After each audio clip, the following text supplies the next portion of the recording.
अस्सलाम वालेकुम। वर्दा educational press के साथ मैं हूं मिशेल तैयब। कैसे हैं आप सब? And good morning to all students. जैसे कि आपको पता है कि हम पढ़ रहे हैं सोशल स्टडीज़ बुक 1 और चैप्टर नंबर 5 तक हमने तमाम लेसन जो हैं वो रीड आउट कर लिए हैं और उनकी एक्सरसाइज भी जो है वो हमने सॉल्व कर ली है। अगर आपको किसी भी गाइडेंस की ज़रूरत हो या कोई भी कन्फ्यूजन आ रही हो तो आप हमारी वीडियोज़ देख सकते हैं और हमारे QR कोड को स्कैन कर सकते हैं। आज हम अपना लेसन नंबर 6 जो है वो स्टार्ट करने जा रहे हैं और वो है वाटर ऑन दी अर्थ, यानी कि पानी ज़मीन पर। अब हम लोग जब भी पानी पीते हैं या पानी का इस्तेमाल करते हैं तो हम हमेशा जो है वो बच्चे ये सवाल करते हैं कि पानी आखिर आता कहाँ से है। तो आज हम इस चैप्टर में पढ़ने जा रहे हैं, तो आइए अपने चैप्टर को स्टार्ट करते हैं। सबसे पहले SLO डिस्कस करते हैं, फिर चलते हैं मेन लेक्चर की तरफ। SLO है students learning outcome. Number 1 is able to know the importance of water. इस लेक्चर को पढ़ने के बाद हमें इस चीज़ का जो है वो अंदाज़ा हो जाएगा कि पानी की कितनी ज़्यादा अहमियत है। Number 2, they also recognise where it comes from. जैसे कि हमने लेक्चर के स्टार्ट में बात की कि बच्चे अक्सर सवाल करते हैं कि ये जो पानी हम इस्तेमाल कर रहे हैं ये आता कहाँ से है। तो इस चैप्टर को पढ़ने के बाद आपको इस क्वेश्चन का आंसर मिल जाएगा कि पानी आखिर आता कहाँ से है। Number 3 and the last one is they identify the use of water. और बच्चे जो है वो इस चीज़ को रिकॉग्नाइज करने में भी कामयाब हो जाएंगे, यानी आइडेंटिफाई कर लेंगे कि पानी का इस्तेमाल हम लोगों को किस किस तरीके से करना चाहिए। यानी पानी के बेशुमार इस्तेमाल हैं, लेकिन हमें पानी का इस्तेमाल कितना करना है, कितनी यूजेज होनी चाहिए और किस यूजेज के बाद जो है वो पानी ज़ाया होने लग जाता है। तो हम लोगों ने ये सारी चीज़ें जो है ये इस लेक्चर के अंदर पढ़नी है और सबसे ज़्यादा जो हाईलाइटेड चीज़ है इसके अंदर वो है इम्पॉर्टेंस। तो सबसे पहले हम एक पिक्चर देख लेते हैं, उससे आपको और ज़्यादा क्लियर हो जाएगा, फिर चलेंगे अपने मेन लेक्चर की तरफ। यहाँ पर आपको एक पिक्चर नज़र आ रही है और उस पिक्चर में आपको क्या नज़र आ रहा है कि एक लैंड है, उसके पास ही आपको जो है वो एक सी नज़र आ रहा है और एक दरिया का समंदर का किनारा भी नज़र आ रहा है। बच्चे जो है वो दरिया पे भी जाते हैं, समंदरों पे भी जाते हैं, लेकिन जब हम वहाँ पर जाते हैं तो हम इस चीज़ को फील करते हैं कि जहाँ जिस जगह से हम आए हैं, अगर आपका घर जो है वो समंदर के करीब है तो आप लोगों की जो आबो हवा रात की है वो ठंडी हो जाती है। बेशक दिन में जितनी मर्जी गर्मी हो, लेकिन रात को जो आबो हवा है वो ठंडी हो जाती है। ऐसा क्यों होता है? क्योंकि जो वाटर वेपर्स होते हैं ना, समंदर के आसपास या दरिया के आसपास वाटर वेपर्स जो हैं वो समंदर के आसपास या दरिया के आसपास जो वाटर वेपर्स होते हैं वो हवा में मौजूद होते हैं। इसी वजह से हमें ठंडक का एहसास रहता है। अब बच्चे जो है वो एक और चीज़ भी आप बच्चों इसके अंदर नोटिस कर रहे होंगे कि एक साइकिल बना हुआ है, मतलब कि जो चीज़ जहाँ से शुरू हो रही है वहीं पर ख़त्म हो रही है। ये सारी चीज़ें हम आपको जो है वो लेक्चर के अंदर भी बताएंगे कि कौन सी चीज़ जो है वो किससे मदद लेती है। ये जो आप बारिश होती हुई देखते हैं, आखिर ये बारिश होती कैसे है और पानी जो है वो हमें किस किस शेप में मिल जाता है। मतलब कि इस चैप्टर में डिस्कस करने के लिए हमारे पास बहुत कुछ है। तो विदाउट वेस्टिंग एनी टाइम हम चलते हैं अपने मेन लेक्चर की तरफ। Do you know where does water come from? क्या आपको मालूम है पानी कहाँ से आया है? About 71% of the earth surface covered with water. ज़मीन का तकरीबन 71% हिस्सा पानी से ढका हुआ है। Water is everywhere. पानी हर जगह मौजूद है।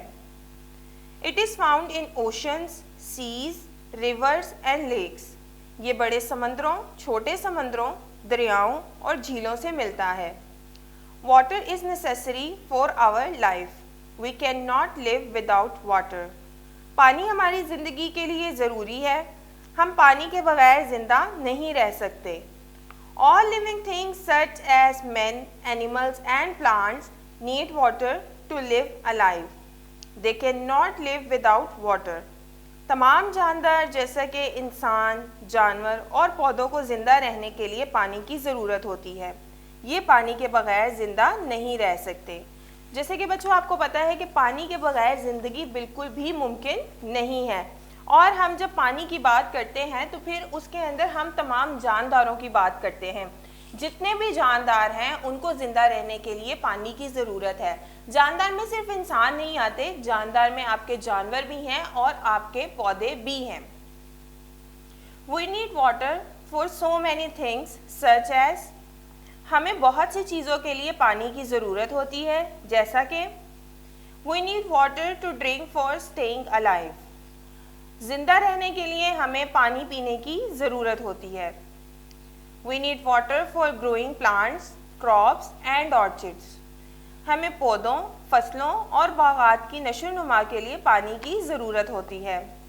We need water for cooking food, हमें खाना पकाने के लिए पानी की ज़रूरत होती है। We need water for washing clothes, हमें कपड़े धोने के लिए पानी की ज़रूरत होती है। अब आपने देखा कि यहाँ पे कितना ज़्यादा यूजेज है पानी का, मतलब अगर हम अपनी डेली रूटीन में देखें तो हमें पानी कितना ज़्यादा ज़रूरी है। यानी खाना पकाने से लेके कपड़े धोने तक, फसलें उगाने से लेके और आपके बागबानी तक, हमें तमाम चीज़ों में जो है वो पानी की ज़रूरत होती है। हाउ इज़ रिवर फॉर्म्ड, दरिया किस तरह बनता है। Snow falls on the high peak of the mountains, पहाड़ों की बुलंद चोटियों पर बर्फ़ पड़ती है। The heat of the sun melts the snow, धूप की तपिश बर्फ को पिघला देती है। It forms waterfalls, streams and lakes, इस पानी से आबशार, नदियाँ और झीलें बनती हैं। The stream unite to form a river in the plains, मैदानी इलाकों में नदियाँ मिलकर दरिया बनाती हैं। Forms of water, पानी की तकसीम। Number 1 liquid, Number 1 माया।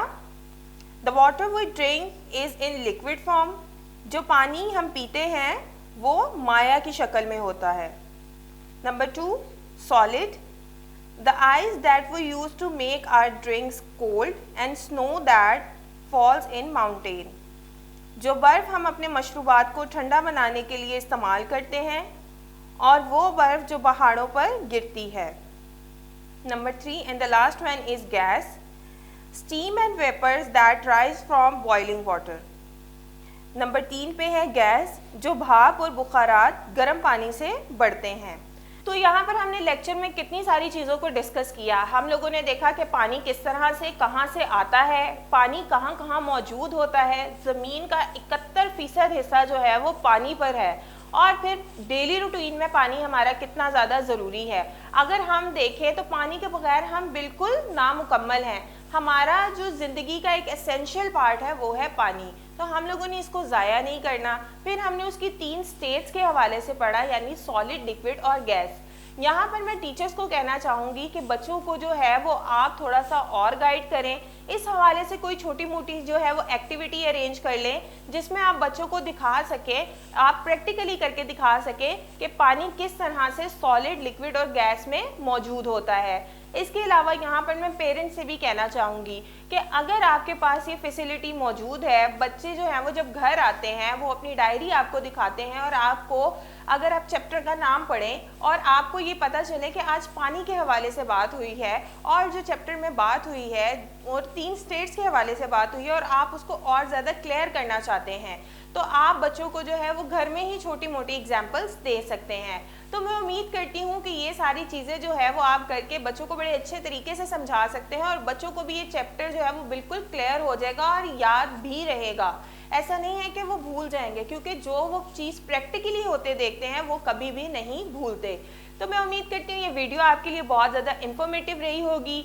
अगर आपको मज़ीद किसी गाइडेंस की ज़रूरत हो तो आप हमारी वेबसाइट को जो है वो विज़िट कर सकते हैं। उस पर आपको मिल जाएंगे लेसन प्लान्स, वर्कशीट्स और एक्टिविटी टेम्पलेट्स। और अगर मज़ीद गाइडेंस की ज़रूरत हो तो हमारी वीडियोस आपके पास मौजूद हैं, आप हमारी वीडियोस देख सकते हैं, QR कोड को स्कैन कर सकते हैं। इस वीडियो के लिए इतना ही, आपसे फिर मुलाकात होगी नेक्स्ट वीडियो में। तब तक अपना बहुत सारा ख्याल रखिएगा। अल्लाह हाफ़िज़।